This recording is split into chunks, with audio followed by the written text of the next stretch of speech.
All right, so I got a drippy nose, I got the scratchy throat, and I got a boo-boo belly, but we're going to make a quick video. So we're going to keep it shorter just because the longer ones don't seem to get as many views. I want to go over a couple points. So I talked about this in the previous video. This is the official Snap government-run website, and this right here is a violation of the Hatch Act, which is highly illegal if anybody cares about laws being broken.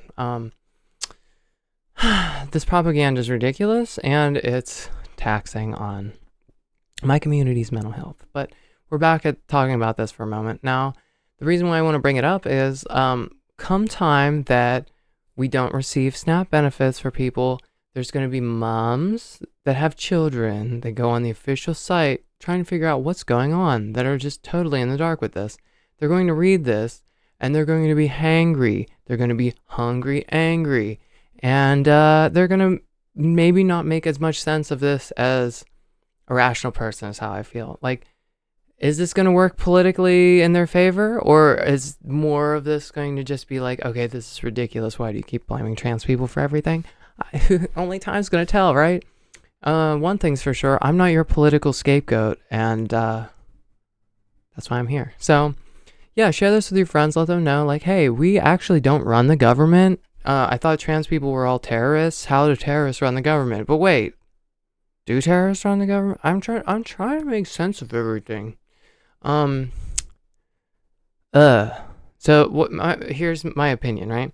My opinion is this is probably going to be given back. Like, the SNAP benefits are going to be given back, like, right just in time, and they're going to make a whatever, and it's going to be like, oh, and like, I gave you the TikTok back, now I gave you the SNAP benefits, and you need to kiss the ground I walk on kind of situation.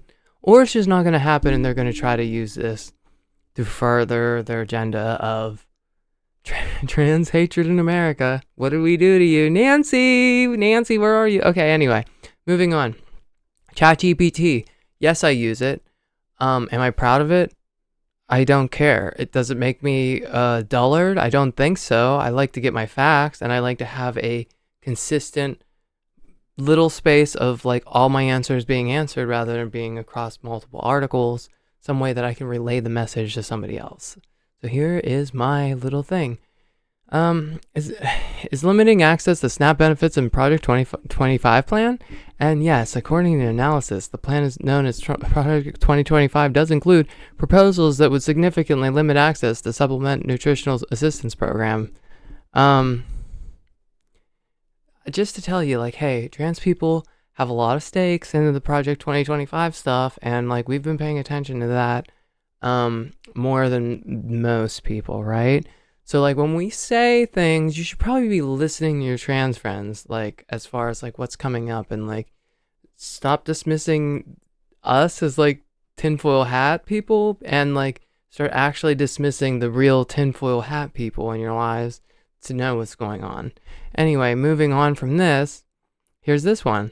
In Project 2025, are they trying to eliminate transgender people from existence? Short answer, yes. This is kind of, is this like, does anybody want to argue this point with me at this point? Yes, there's strong evidence that the Heritage Foundation includes proposed policies that would undermine the rights and recognition of trans people. Just going out of their way to like dismiss any sort of equality type stuff, but also like implement laws that harm us. So that's where we're at. That's where we're at with like everything. They're trying to ban us from like the public light. I'm just stuck in the middle of it. It's really fun. It's really fun. Also, I just want to leave you with one other thing. And this is ridiculous because I just want to talk about this for a moment. Does anybody remember growing up and like politicians nonstop talking about how video games make people violent? And how I was number 4 in the world on Xbox 360 Gamer Score. I've played Call of Duty 2, 3, 4. I've played Brother in Arms. I played like multiple shooter games.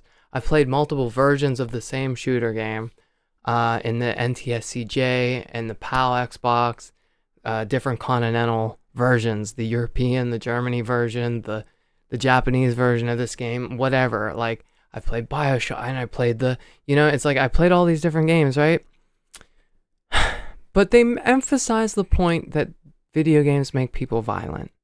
And I was the type of person that made sure that I didn't go hunting with my dad because I thought it was absolutely grotesque, the thought of like taking another animal's life kind of thing. Um, so then we have this now.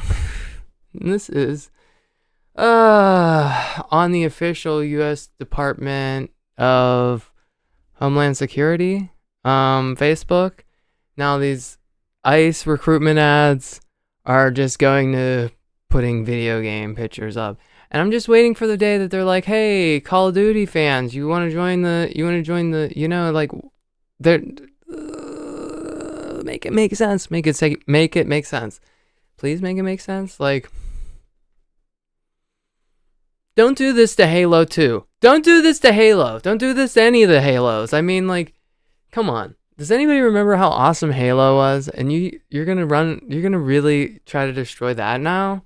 I thought they were immune at this point. The servers went down so long ago. There's no way that you're gonna make Halo look like.